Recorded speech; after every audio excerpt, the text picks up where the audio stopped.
You are listening to Live Free with Rebecca Packard. With this podcast, Rebecca will help spiritual entrepreneurs and mompreneurs experience emotional freedom so that they can create calm and balance in all areas of their life. If you're ready to release your emotional baggage, trauma, and that constant feeling of overwhelm, then you are in the right place. Your journey starts now.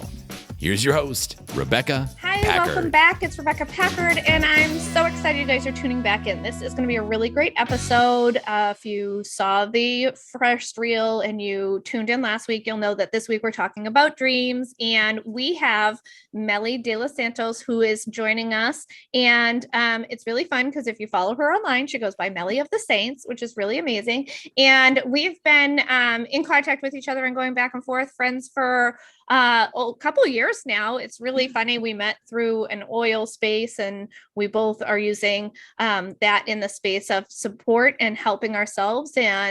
But Melly goes in the space of like dreams and dream interpretation, and she mixes that with all of the tools that she has, because remember, we're always talking about collecting all the possible tools that you can to help yourself. And so she's using oils and dreams and crystals and dreams and meditations and dreams and all kinds of things, dream journaling. Like, we're going to talk about all the things, you guys. So it's really exciting, and we're so excited to have you, Melly. How are you doing? Welcome. Thank you so much for having me here. I'm doing great, and I'm excited to nerd out about dreams with you. I know. We are so excited because, as soon as I was like thinking about it, I was like, oh my gosh, I have to have Melly on the show, because not many people are actually like discussing dreams. Like, they bring it up. They're like, don't forget dream journal, like have a dream journal, but they don't talk about like, why do we have a dream journal? Why are we following these dreams? Or like, what's happening when we keep having the same dream over and over and over again? And like, what is that trying to tell us? And I know that you'll be able to tell them because you're doing these things yourself, and you're doing readings for people about their dreams, right? Exactly. Yeah. Yeah, exactly. And so I would love for you to take a minute and just tell people about yourself, tell them how you got into the dream space, and then we'll talk more about dreams. Yes, of course. So I'm Melly, and I go by the Dreaming Yogi. That's my business name.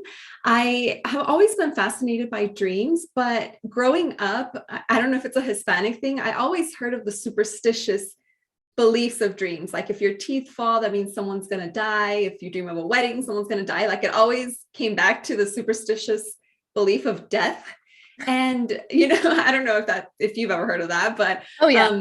Yeah. Okay. So that's where I grew up in. And when I started really diving into dream world, for me, it was when I was in my previous career as an engineer, and I was starting to have daily panic attacks and reoccurring dreams.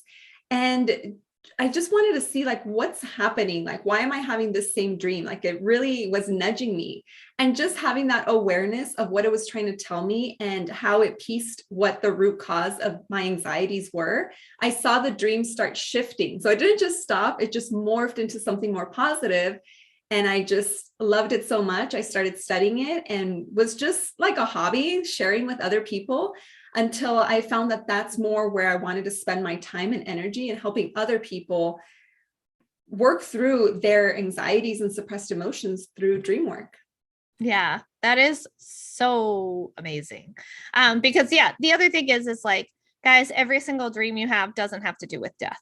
Because that is a big thing. And that's not just in the space of like, it's across the board. Like, I think everyone, if you look back at like, oh, well, what'd your grandmother say? Well, if you dream about this, then somebody's going to die. Or if you dream about this, then someone's going to get run over. Or if you dream, like, so it's like funny that you're saying like, oh, in your culture, it's in a lot of cultures. It's in a lot of cultures. So like, find out, like, every owl doesn't mean someone's going to die.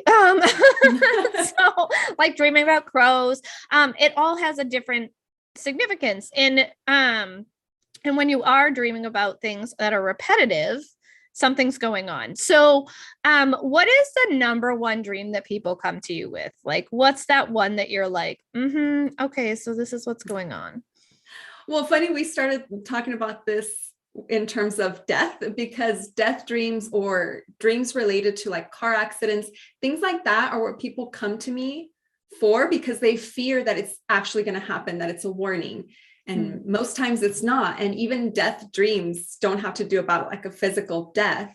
So that's why, like in my process, I really, it's a conversation. It's a dialogue between the dreamer, because the dreamer is the one that knows exactly what it means. We just have to ask the right questions and really bridge it together with your life. Yeah. Like, so do you find like when people have a dream about a car crash or something like that, it's like something's out of control and like something needs to be looked at on a deeper level, or you're going too fast in a direction you didn't want to go in? Do you usually find that kind of lines up? Yeah. So like in transportation dreams, it's more about how you are traveling in your journey. So it depends. Are you the one in the passenger seat? Are you in the driver's seat? What's happening with the car? What's the make, model, all of that together. But people do come with that fear of like, if it's a nightmare, if it's something gory, that they're fearing like, oh my God, something's going to happen. And that fear is what invites them to look at it.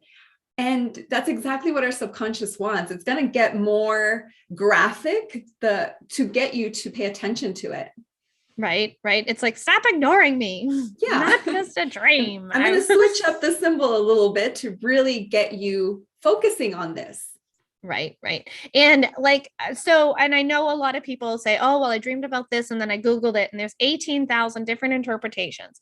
And so what do you find when people do that is the most important thing for them to think about when they're looking into that? Yeah, well, just remember that whatever you're Googling or book that you're reading is going to be biased to the author. So, and the thing about that is that they write it in such a vague way that even if I look at it, I'd be like, okay, I can make that fit into my life, because it's just so vague and kind of covers the bases, but it pulls you away from your actual interpretation, because the book and the Google can't customize it to you. It's just something that's out there and published. And another thing too, is that we have this belief that if something is published out there on the internet, even if it's just a blog, that they must know more about it because it's out there, but nobody can know more about your subconscious than you. Right. Which is so important, because I hear people say that all the time. They're like, well, I was reading this and, they must know what they're talking about because they have like a whole book on this. And then I'm like, right. But did you see at the back of the book that they actually went to like 25 other books and cited those books? So that person didn't necessarily know what they were talking about. I'm like, but okay. So you have you have to be careful with those things. So that's why it's always great to have somebody like Melly that can interpret your dreams. Like a lot of people go to mediums, a lot of people go to psychics. She's essentially doing a breakdown like they would for your cards or like tarot card reading and stuff like that. She's doing that for your dream. So you tell her about your dream and then she helps you to move through, well, what does this look like? And what does this feel like? And what else showed up? And how does that look like in your life? And where's the mirror image of this? Because I know like it's such a space where it's so overlooked, but it's so pivotal because like you said at the beginning, your dreams are trying to tell you and help you to move through a fear, through an anxiety, through a huge life change, or through something, a pattern, a program, a habit that keeps coming up for you over and over and over and over again. And so that's what your dream is trying to express to you. And so that's why somebody like Melly is so important in your life as somebody to go to and talk to and be able to shift that dream or to express that dream to her so she can help you to interpret it for yourself. Because yeah, we've had like the conversation of like, so we had this dream and this is, and it's like, oh yeah, no, that's actually not what that meant. And I was like, oh, well, that's eye-opening. Well, fantastic. I'm not going to be eaten by a giant spider. But so in the space of dreams, and like, it's fabulous because you also, when you're helping people through anxieties, you're helping people process their traumas. You're helping people in so many ways when they're shifting their dreams, but you're also is dream journaling. Let's talk about dream journaling because, like we said a little bit ago, everyone's like, "Oh, we'll have this dream journal." Why is it important to have a dream journal, Millie? Yeah, I mean, this is the key way that your brain knows that it's important to retain that information. And that's what I tell people when they don't remember their dreams. Like, how am I going to keep a dream journal? Like, just journaling, you didn't remember anything. Or I also say journal in the morning, how you felt, any sensation that you woke up with. All of that ties in. And so that is a clear way to program your mind into knowing it's important to retain that information. And another thing too, is that I like to review the dreams, and you'll see it's kind of like a puzzle piece of your subconscious mind. I believe that every dream does have a meaning, and with one dream, you can have that specific interpretation. But if you map it all out, you'll see a pattern and you'll get even a bigger eye-opening reveal. Right? Like a whole movie. You're Yeah. not just watching one scene, you're watching the whole movie, you guys. And so I know when I started keeping a dream journal, it was frustrating because I was like, well, I don't really like, I only remember this blip. But I will tell you, the longer that I kept a journal, the longer I could remember in the dream. And so it does work, you guys. It really does. So even if you start off and you're like, well, I don't even remember, like there was an apple, just right. There was an apple. Like it doesn't have to be, we think a journal, oh, well, here's 18 pages of what I did yesterday. It doesn't have to be that. We overhuman the things. So like, just like she's saying, write down how you felt, write down if you remember like one or two blips, like there was a bird, there was an apple, I sang a song, who knows? And then the more and more you do it, the more and more you'll remember, because now I get to the day and I'm like, oh, I just remembered, like, I don't know why this happened, but it's a full on saga. Like we have the full length video is taking place now. But it trains your brain to recall the information. So which is really fascinating because I was like, I'm doing this, I'm doing it. It took months, you guys. So also don't get frustrated. If you're like, do it for a week and you still only are like, I'm not remembering things, don't give up, because sometimes it takes a little bit longer for you to be able to recall that information, because we have things that, oh, that's right, teach us to just scroll, look, forget. So it takes a little while to retain information and to retrain our brain to recall information. So what are some of the things that you go to for your go-to dream support tools? Ooh, my dream support tools. Well, I use a lot of modalities. So I like to use them as to support me in my dream, meaning like using them the night before to help me either sleep better or get more clarity. Essential oils would be like the main one because I just love how they smell. And crystals too. I have like a little crystal grid. And also in the morning, once I realize what the dream meant, what I needed to work on, then I'll use similar tools, but I'll pick a different essential oil or a different crystal. Sometimes I'll pull the tarot before bed to get more insight into a question. So there's so much you can do. I know up until now, we've talked a lot about like the fears and anxiety, which is what I focus on, but there is so much more that opens you up, so much problem solving. Like they're not just negative nightmare type of things, but just opens up a whole side of yourself that you weren't aware of in your conscious day-to-day life. So I would say essential oils and crystals would be the most that I use at the moment. Yeah. And it's fantastic because when you give yourself that space, like a lot of people are having a hard time sleeping right now, which means a lot of people are also not dreaming right now, or they're definitely not cognitive of it. So if you guys take and you utilize some of these small tools that you can create a small bedtime ritual with, you can actually take yourself into the space of sleeping better, dreaming better, having more profound dreams. And because you're starting yourself in this, like you teach yourself to unwind. Oh, I'm going to get my oil out. Oh, the oil makes me feel this way. I'm going to take a minute with this oil or this crystal. And I'm going to take a minute with this crystal. I'm going to have a conversation and I'm going to say, help me to sleep, or help me to dream, or support me in this space, or whatever comes up. A lot of times just like tune in and listen to yourself. Your brain is amazing. It will tell you different things. But it also helps you to just create this lovely little ritual that can help you to start sleeping better and more deeply, because it's funny when we're looking for information, we'll give it to ourselves. And so you're like, I'm having difficulty sleeping. Why am I having difficulty sleeping? Check out an oil, check out a crystal, check out some tarot, sit down in a meditation, and then go to sleep. And I guarantee you'll be given some kind of breadcrumb to say, follow this, see here, go look in this area of your life, and different things like that. In the space of your personal life, because you run your own business, you are like doing all the things. What are you using personally for self-care in the space of today? Yeah, well, I've definitely been tuning in more to my yoga practice. And I do find, like I said, I mesh everything in, but when I do a yoga practice, it opens me up as well for deeper conversations within myself and my dreams, and also helps me sleep better. So that's really something that I've been tuning in. With the essential oils and with like having my ritual, I find that even if I have, like right now I'm in my office that's full of all my things, but we need to, when creating a habit and that ritual, make it as simple as possible. I like going to my oil collection and seeing what I need in the day. But then if I know that I've been super stressed, I will pick out the ones that I know I should be using and keep them in my nightstand. I create blends that are going to help me sleep better, get grounded, and also open me up spiritually for dreams.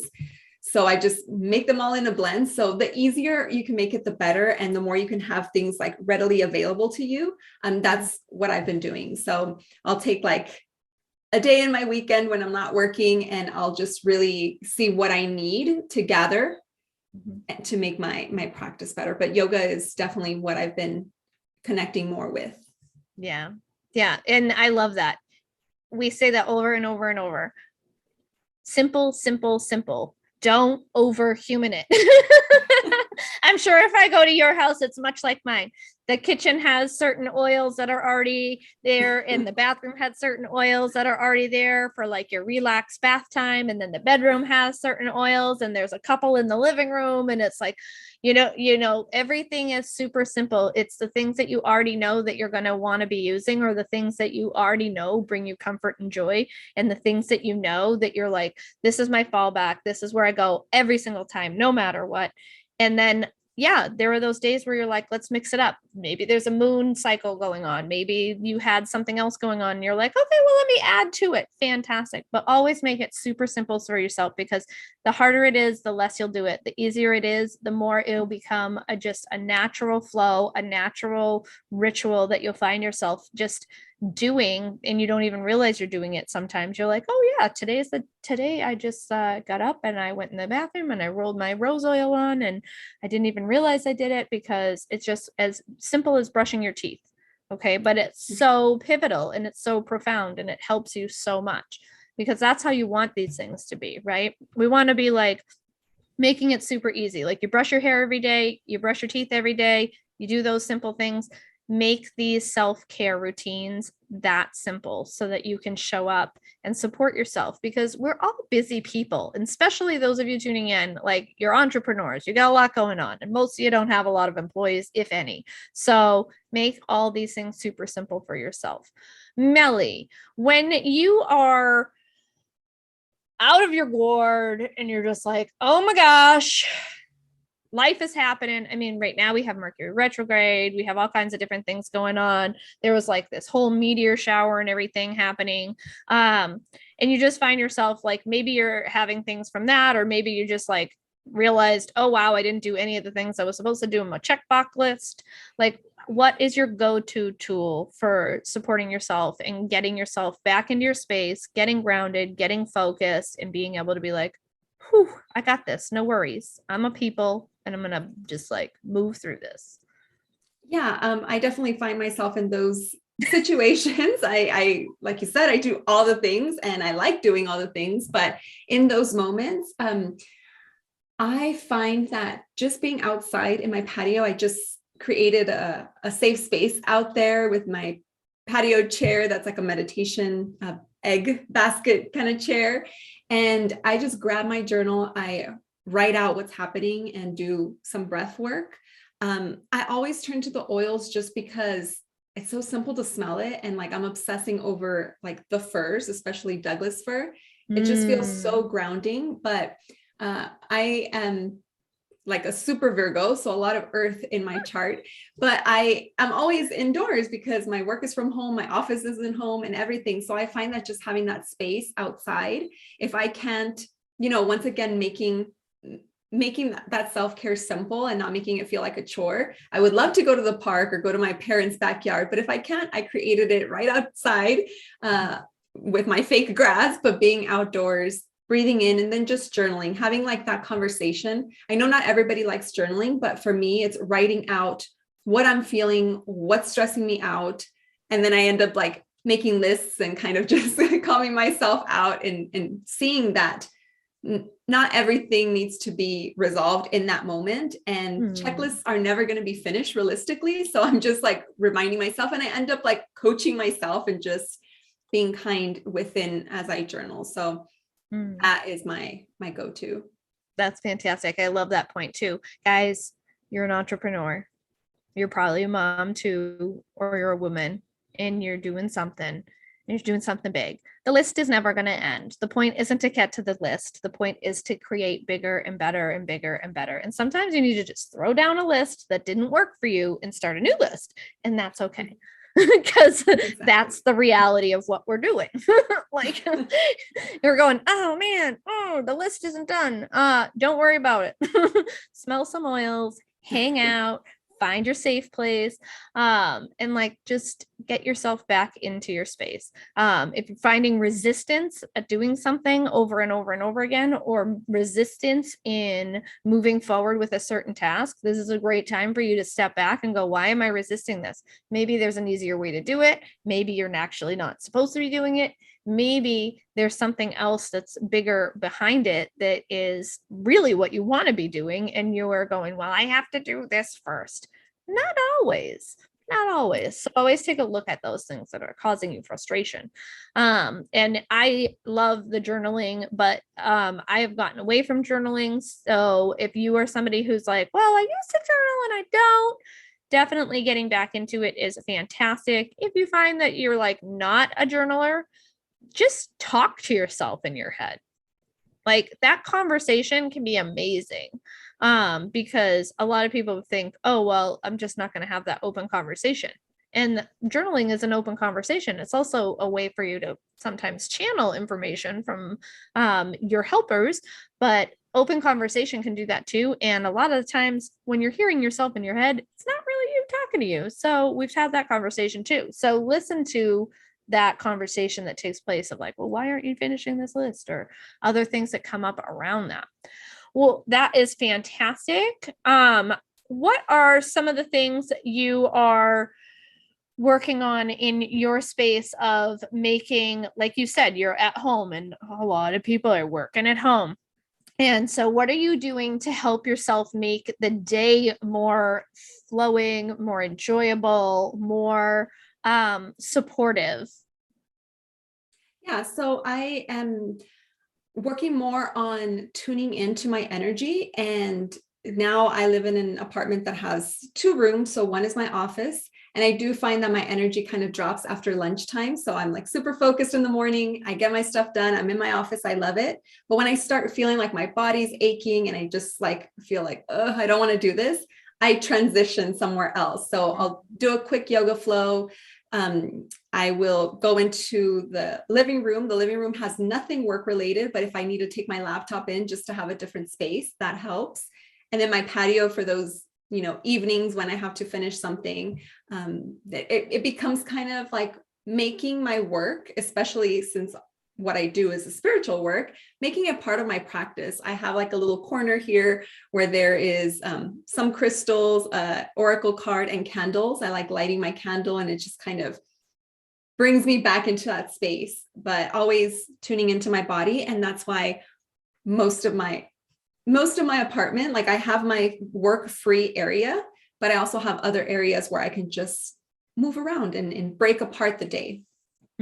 Yeah, that's fantastic. Guys, there's so many of you that are working from home, and whether you're working in the space of spiritual practice, holistic practice, alternative practice, or if you're just like, no, dude, I don't do that. I just talk on the phone or answer the phone for somebody else. If you're working at home, it's important to have different spaces around the house where you can say, okay, this is a work-free zone and this is a work zone. And this is a zone that can support me if I'm like at the end of my day and I'm like, nope, I don't want to be doing this anymore.